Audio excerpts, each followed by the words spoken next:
no me acuerdo, no revisamos esto, pero básicamente ustedes van a ver un equipo más o menos grandote, yo le digo cabezón. Este equipo así, más o menos feo, grande, es porque es un medidor de Coriolis. Dice Micromotion. Foxboro es una marca así como Mercedes-Benz, Rolls-Royce, marcas buenas de Foxboro, ABB Taylor, son marcas buenas. Pongan atención, chiquillos, atrás. Foxboro son marcas comerciales de buenos instrumentos. Estamos hablando de 1 a 1000, son diferencias, no, estoy sacando. Ya voy a comprar tú un sensor de presión a 100 lucas, el otro vale 2 millones, de 1 a 200, más o menos. Esa diferencia. Así es como se ve el equipo. Veamos cómo funciona. Eso lo acabamos de ver. Esto es lo del efecto Coriolis. Entonces, dependiendo de si yo estoy en un medio que se está moviendo, me va a cambiar la inercia, el movimiento. O sea, no es lo mismo que yo esté, digamos, parado en un disco y yo tiro esto. En un disco no va a salir derechito, sino se va a pegar como una vuelta. Sigue la inercia, ¿sí? Eso un poco. Entonces, esa inercia, esa oscilación va a depender de la masa que yo tengo. Por lo tanto, esto es un medidor de flujo másico. Eso es lo otro bueno, mide flujo másico. No tengo que corregir por dilatación de temperatura. Si tengo variación grande de temperatura en un fluido, no me preocupo por la variación de densidad porque siempre me mide la masa. Estamos claros que la oscilación de este sistema dinámico es función de la masa. ¿Estamos? Entonces aquí, monísticamente, lo que se trata de hacer esa analogía con el resortito, donde tengo en este instrumento un coil es una bobina, donde hago pasar corriente y por ese efecto corriente produce un campo magnético. Ese se llama el Faraday, Michael Faraday, ¿cierto? Tengo una bobina, un cable eléctrico, suponte que tiene un cable, lo enrolláis y le pasáis corriente, ahí generáis un campo magnético. Al revés también, si yo tengo una línea eléctrica, esto es importante, una línea eléctrica, pasa corriente, esa corriente que pasa me genera un campo magnético. ¿Sí? Esa es la ley de Faraday. Bueno, anécdota nomás, la ley de Faraday era un viejo que era evangélico. Entonces en esa época nadie sabía qué es lo que estaba pasando y se fue a hablar, es una fuerza mística que no sé qué, la cosa, sí, que es místico y no sé qué, y él probó el principio, porque nadie podía explicar cómo pasar de electricidad a lo magnético, una cosa muy volada, estoy hablando del año 1800. Entonces Michael Faraday, que era un técnico que limpiaba las cosas, un técnico, no era ni doctor ni una cosa, nada, estudiando, trabajando, porque tenía experimentos, descubrió esto. ¿Ya? Y los ingleses, que son muy pesados y arrogantes, en conmemoración en un instituto que hay en Inglaterra, tiene una plaquita así chiquitita, Michael Faraday, para reconocer. Pero una cosa muy interesante, todos los transformadores funcionan por la inducción magnética, y las bobinas magnéticas funcionan por el principio de Faraday, que es la inducción. ¿Está? Bueno, volvamos acá. Entonces tú tienes un coil, que es la bobina, el coil se llama la bobina, eso que está ahí, y que está variando en magnitud porque tengo una corriente que sube y baja, una onda sinusoidal. Y eso hace que se paren y se aprieten estas cosas, ¿no? Se están moviendo así. Entonces así yo genero esta variación, ¿te fijas? Entonces tengo un magneto, ¿estamos? Es el coil que me está cambiando de polo, de positivo, negativo, positivo, negativo, positivo, negativo, y me genera la vibración en este tubito. ¿Estamos? ¿Estamos aquí? ¿Presentes? Ya. Para que funcione tiene que estar presente. La pillé allá arriba. Estaba con Michael Faraday. Ya, entonces, volviendo acá. Estamos claros que esta cosa me va cambiando el polo, positivo o negativo, porque tengo una onda eléctrica que sube y baja, ¿cierto? La electricidad tiene una casa sube y baja, ¿no? Una onda sinusoidal. Entonces que se me mueva esto, ¿sí? Con una cierta oscilación. ¿Qué pasa si yo tiro masa? Esta masa, a la medida que tengo masa, le da una cierta inercia a la cosa, y cuando esta cosa se empieza a mover, se me deflecta y me genera un desplazamiento. Aquí, sin estar en fase, entre ese y eso están en fase, porque no hay masa, pero aquí cuando tengo masa, perdón, aquí cuando no hay flow, está bien, están alineados, ¿cierto? Están alineados. Pero cuando le meto masa, pasa esa cosa, que es la banquera que no empieza a mover. Es la locura, ¿no? Empieza a mover. Y me genera un desfase en las ondas. La desplaza, ¿sí? Y ese desfase de la onda está relacionado con la masa que le estoy metiendo al sistema. Loco, en todo caso el sensor es mucho más loco que esto. ¿Ya? No sé, ahora estamos hablando de unos sensores que son láser y te hacen un mapa 3D para los ciclos. Y tú calculas el volumen básico que hay en cada cosa. Y lo ponéis con el skin que hace un 3D. Son más locos. ¿Einstein? ISAC, ¿Cuál? lo usan en minería, el ISAC.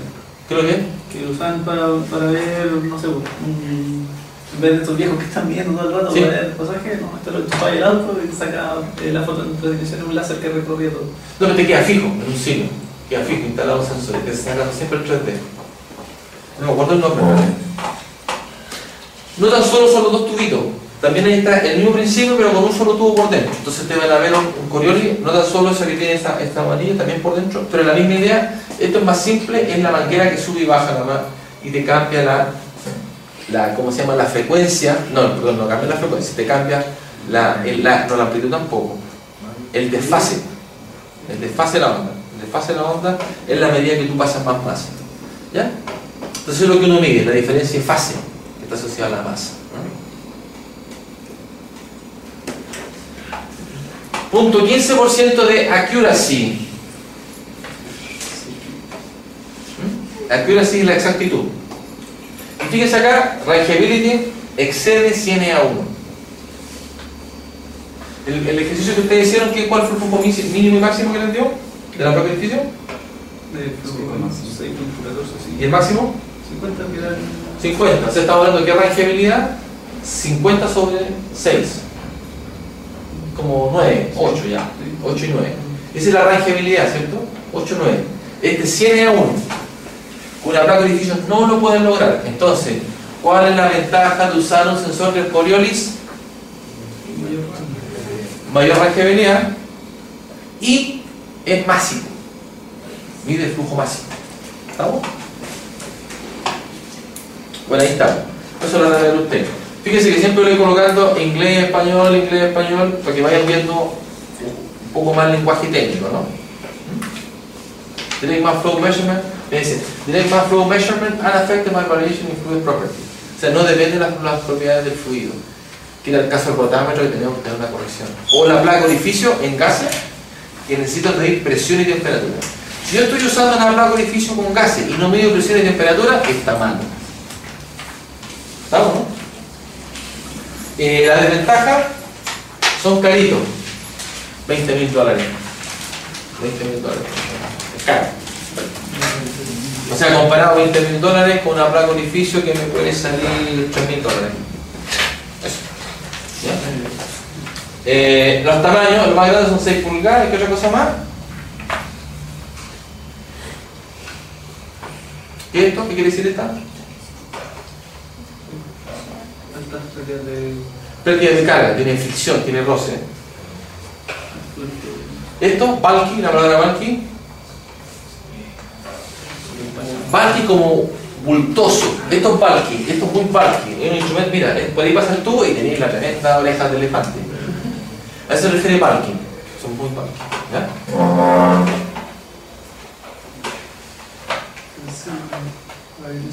Claro, porque entra en resonancia con la oscilación de la cosa. ¿No? Sobre todo, imagínate en la moneda de vibración. Entonces, si se dan cuenta, un vendedor le puede decir un montón de cosas, pero no tiene que ser técnico en esto. Tú sabes cómo funciona, oye, ya por la vibración, ¿cuánto te afecta? ¿Estamos, no? Entonces hay unos estándares. Cuando tú tienes un instrumento, te dice en qué frecuencia de vibración puede trabajar. Entonces, que noten esto. Aquí que estamos tocando el tema de vibración, los instrumentos tienen asociada una frecuencia de vibración. Entonces, tu instrumento funciona de tantos hertz. Entonces, tu planta tiene que ver cuál es tu vibración de planta. Porque todas las plantas vibran. Y entran en resonancia, se suman la vibración y genera problemas. Eso es suficiente.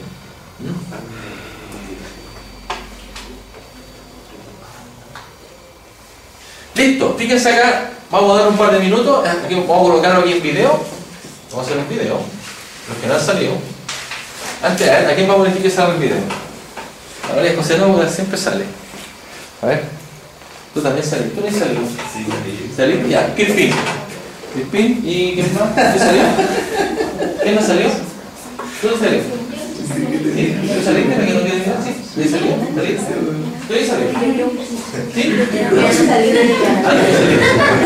Está filmado. Entonces, pero escucha que es importante para que la ayude, miren. Este es el juego siguiente, pongan atención al ejercicio. Mira, pongan atención. Atención. simulen que son bien portados en la casa, lo estamos viendo. Van a creer que se portan mal. Ya, miren, el ejercicio es el siguiente, supone, o sea, nosotros somos ingenieros técnicos. Somos técnicos nosotros, ¿estamos de acuerdo con eso? Y por lo tanto hacemos descripciones técnicas y proponemos soluciones técnicas en tecnología y todo lo demás. Entonces, llegó el sensor de Coriolis, porque lo tienen que instalar en una línea en la planta nueva de la CEP, una línea de disulfuro de carbono, porque vamos a hacer santato de nuevo, ¿ya? Disulfuro de carbono, ya, una alta producción. Entonces, tú tienes que explicar, describir el principio de funcionamiento en un cuarto de página, porque después lo vamos a hacer acá, a un operador.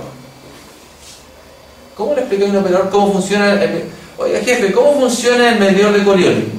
Le tenés que explicar a un operador. Y después le tenés que explicar al superintendente que se va a poner con $20.000 para instalarlo. Esto no es ficción. Estamos, ¿no? Esto es real. Porque te hablan, oye, ¿por qué quieren cambiar el sensor? ¿Cómo funciona?